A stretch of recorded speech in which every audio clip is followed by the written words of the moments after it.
You've got a killer business idea, right? You're pumped, imagining the logo, the website, and all the followers on social media hyping up your launch. But hold up. Before you go all in, there's a critical question you need to answer. Does anyone else actually want what you're offering? That's where most people mess up. They skip straight to building, only to find out there's no demand. Bummer, right? That's why today we're diving into idea validation, the process of making sure your business idea isn't just cool to you, but something real customers will pay for. Think of it like this. Validation is like getting a sneak peek into the future of your business, so you're not left in the dark guessing. In this episode, we'll show you how to use an idea validation board to turn your assumptions into data-backed insights. We'll break down the key steps, identifying who your customers are, figuring out if your product is actually solving a problem, and checking whether the market is big enough. By the end of this, you'll know if your idea is gold or if it needs more polish. So if you're ready to stop guessing and start building something that people really want, stick around. Because remember, great ideas are only as good as the customers who believe in them. Let's jump in and get validating. Okay, so why bother validating your idea? Isn't it better to just dive in and figure things out along the way? Well, not exactly. Skipping validation is like jumping out of a plane without checking if your parachute works. Risky, right? Imagining launching your dream business only to realize no one actually needs what you're selling. Ouch! That's time, money, and energy you can't get back. Validating your idea before you go all in is like having a safety net. It makes sure you're building something people want, not just what you think is cool. For example, you might assume your app will be a hit with students, but what if they rather use something else? Testing your assumptions early can save you from a crash landing. Another big reason to validate? It gives you confidence. Once you know there's a real demand, you can move forward without that nagging fear of, what if no one wants to buy this? Plus, by talking to potential customers and getting their feedback, you can refine your product and create something even better. Skipping this step is the number one reason most startups fail. Don't make the same mistake. Instead, treat validation as your business early warning system.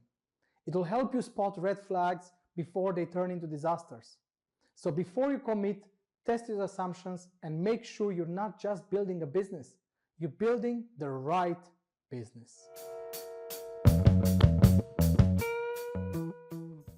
All right, let's talk about the idea validation board. What's that, you ask? Think of it as a cheat sheet that keeps your business idea in check. It's like your very own Sherlock Holmes, making sure your assumptions don't lead you off track. Instead of guessing what customers want, this board forces you to test each assumption and back it up with facts. Here's how it works. The board is split into three main sections: customers, product and service, and market size. For customers, you're figuring out exactly who your audience is and what they need.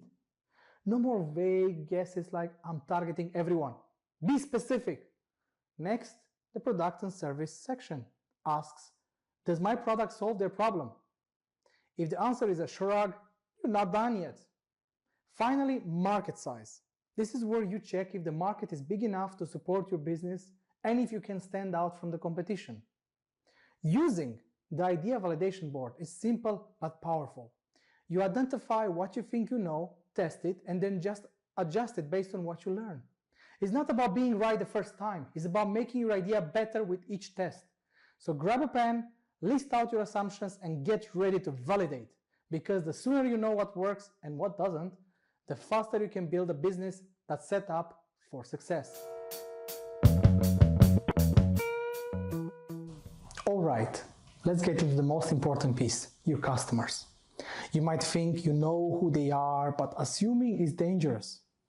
Imagine building an entire business for young professionals, only to find out they're actually students with a completely different set of needs and budgets. Oops. That's why you need to validate who your real customers are before doing anything else. Start by creating customer personas.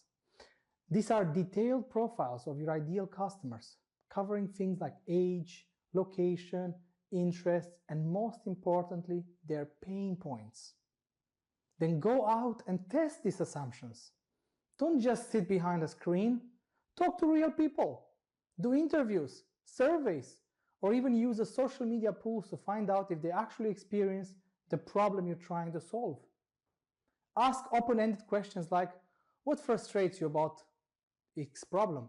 Or how are you currently dealing with X problem?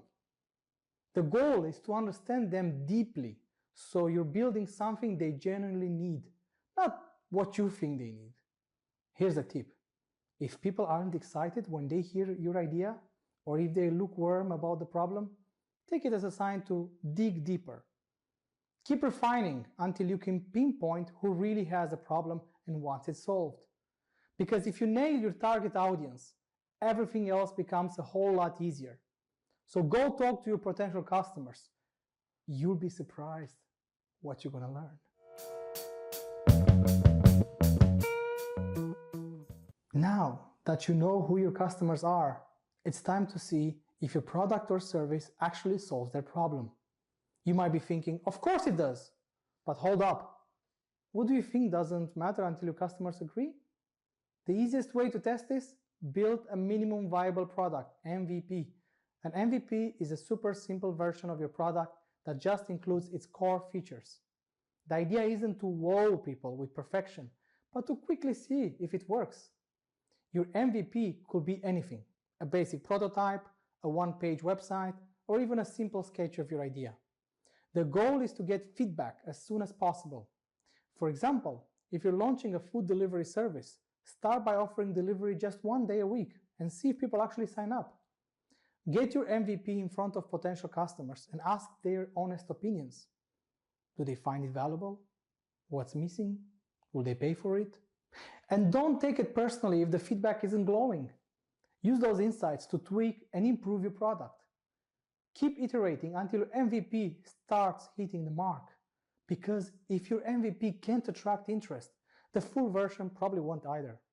So keep it simple, gather feedback, and let your customers guide the development.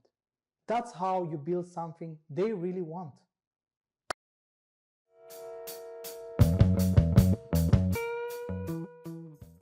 All right, let's talk market size. You could have the coolest product ever, but if your market is tiny, you'll struggle to make a profit. So, is there enough room for your business to grow? To figure this out, start by researching your total addressable market, TAM, the total revenue opportunity if you reached every potential customer. Next, narrow it down to your serviceable addressable market, SAM, which is the slice of TAM you can realistically target. Finally, your serviceable obtainable market, SOM, is the actual share you can capture. But numbers aren't enough. You need to validate this with real-world data. Use tools like Google Trends to see if demand for your product is growing or shrinking. Check out industry reports to get a sense of overall market value and trends. And don't skip the competitive analysis. Are there a lot of players offering something similar? That could mean a saturated market, or it might show strong demand. Look for gaps in what competitors offer. Is there a niche they're missing that you can fill, or a specific audience they're ignoring? If you can find a unique angle, you've got a much better chance to stand out. Understanding the market size and competition gives you a reality check on your business potential. So before you dive in, make sure the numbers add up and that there is enough opportunity for you to succeed.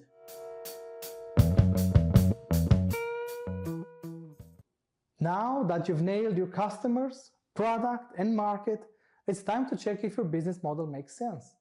In other words, can this idea actually make money?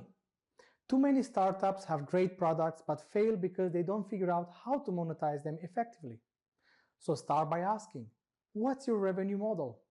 Are you charging customers directly, using ads, or maybe a subscription service? Make sure to test different pricing strategies to see what sticks. Next, consider your cost structure. What are the expenses for creating and delivering your product? Be realistic here. underestimating costs can kill profitability fast. Then test your distribution channels. How will you actually get your product into a customer's hands? Is it through e-commerce, physical stores, or partnerships? Validate these assumptions by experimenting on a small scale.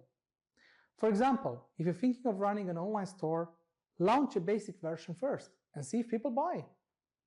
Finally, don't forget your value proposition. Why should customers choose you over the competitors? If your business model doesn't align with what the customers want or can afford, it's time to rethink. Testing your business model early saves you from unpleasant surprises and ensures that when you do scale up, you're not just surviving, you're thriving.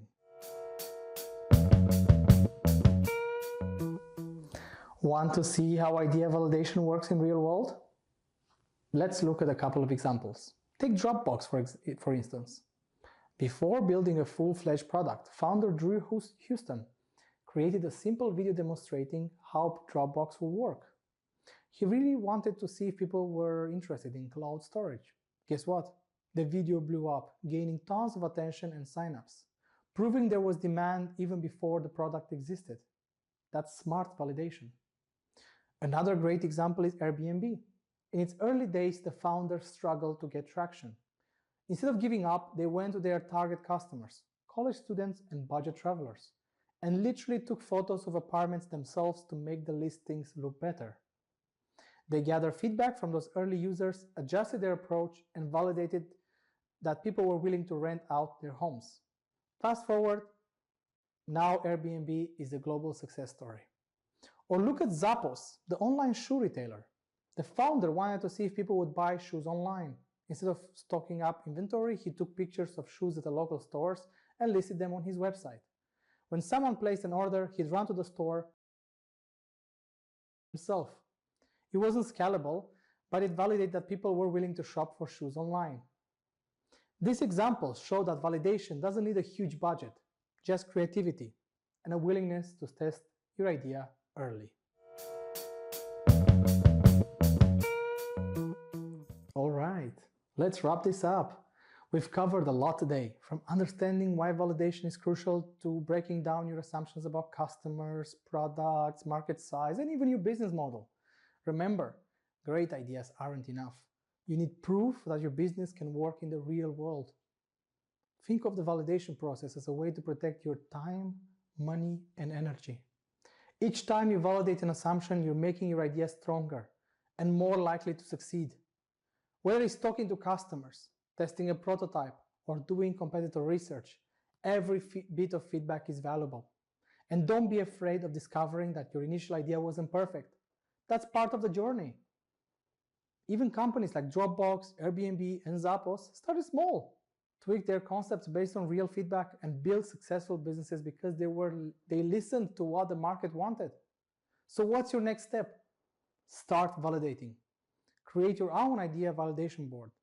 Test your riskiest assumptions and don't stop until you have real evidence that people want what you're building. The more you validate, the less guesswork you'll have to do, and the more confident you'll be in every decision you make.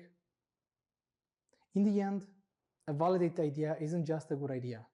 It's a business that's ready to take off. Now go out there and turn your idea into something real.